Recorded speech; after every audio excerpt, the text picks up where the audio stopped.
Hi friends, this video I'm going to show you how to solve a pointer question. In this pointer question you also have a function, so pointers along with functions. So you need to know the basic things about functions, how function call works, how function has actual parameters, formal parameters, and how actual parameters is copied to formal parameters. All these you would have known by this time.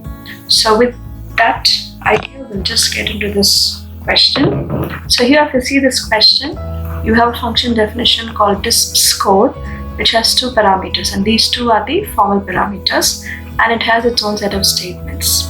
And then you have void main, and from void main you're going to make a call to this function disp score. You see the coding, in two places you have function called. Here there is a function called statement, and here there's second function called statement. How do you find that this is a function call statement? Any function call statement will have the name of the function.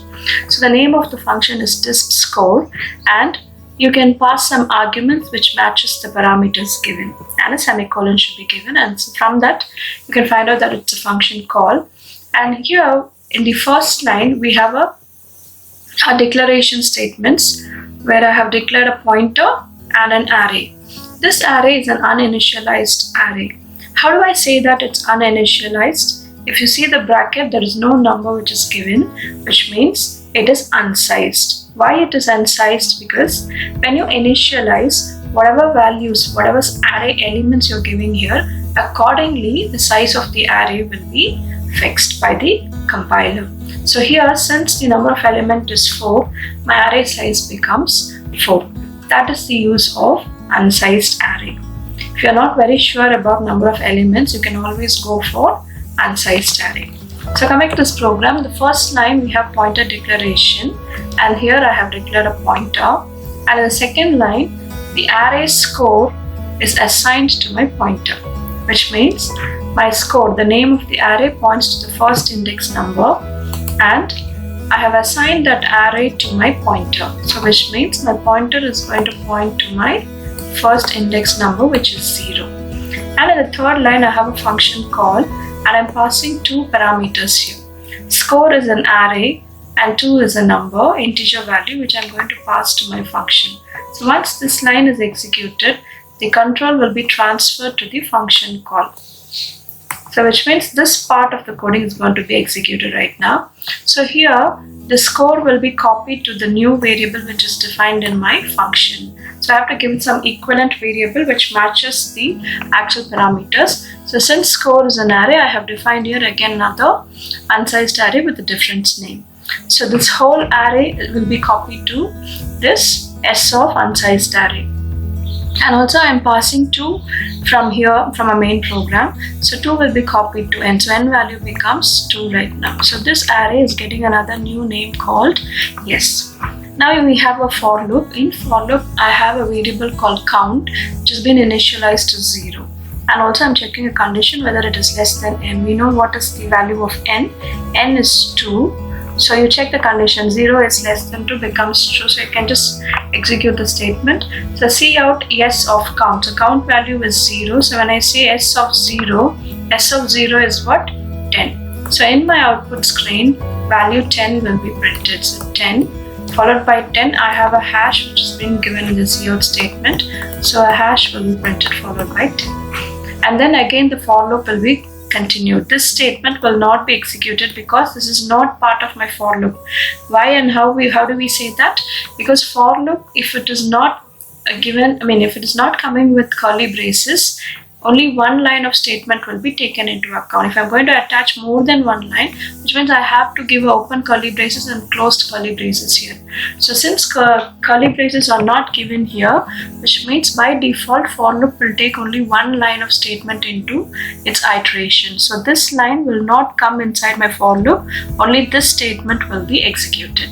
So here my loop continues and my count value will be incremented. Initially it was 0, now my count value becomes 1. When my count is 1, here again my count value becomes 1 because the condition becomes true. 1 is less than 2 is true.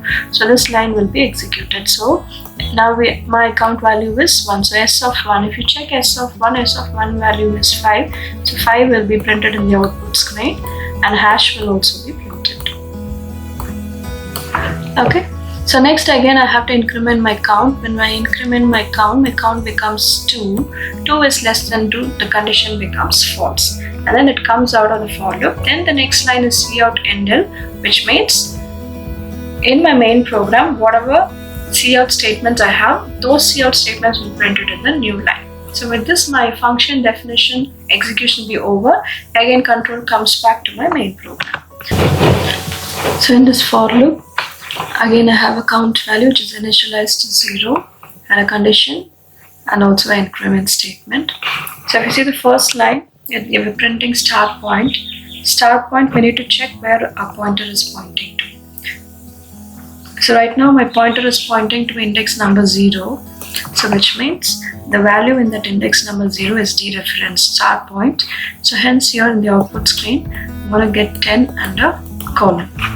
Then again I have a if block, and if has a condition count modulus 2. My count value is 0, so here my count value will be 0.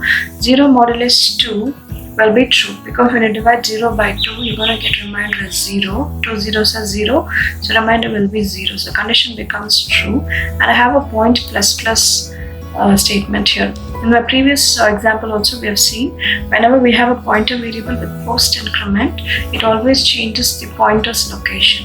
So here my pointer location is incremented to the next index number and the else part will be ignored. Again my count value increments to 1. The condition is checked. 1 is less than 4 is true. So again cout start point. So start point is right now pointing to index number 1 and the value is 5, so 5 and a colon is printed in the output screen.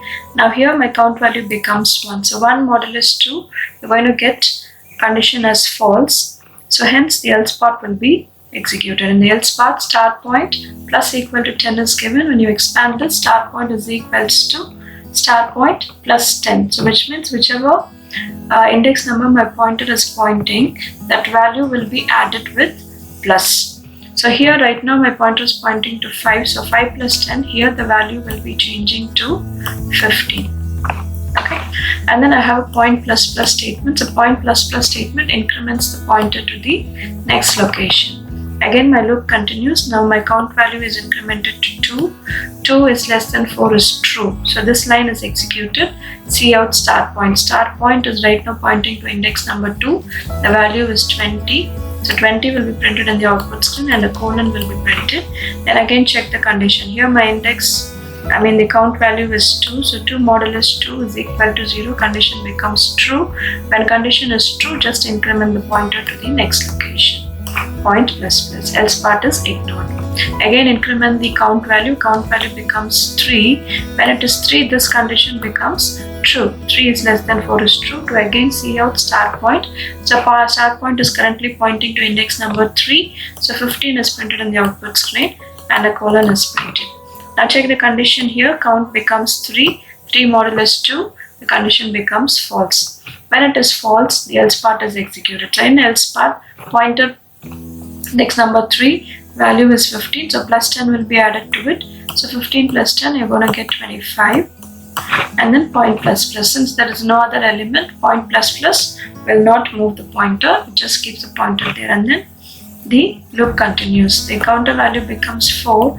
4 less than 4 is false. Hence the for loop stops iteration and comes to this line. Cout endl, which means the new line is, the cursor is moved to the new line. Whatever cout statements we're going to get, all the other cout statements will be printed in the next line.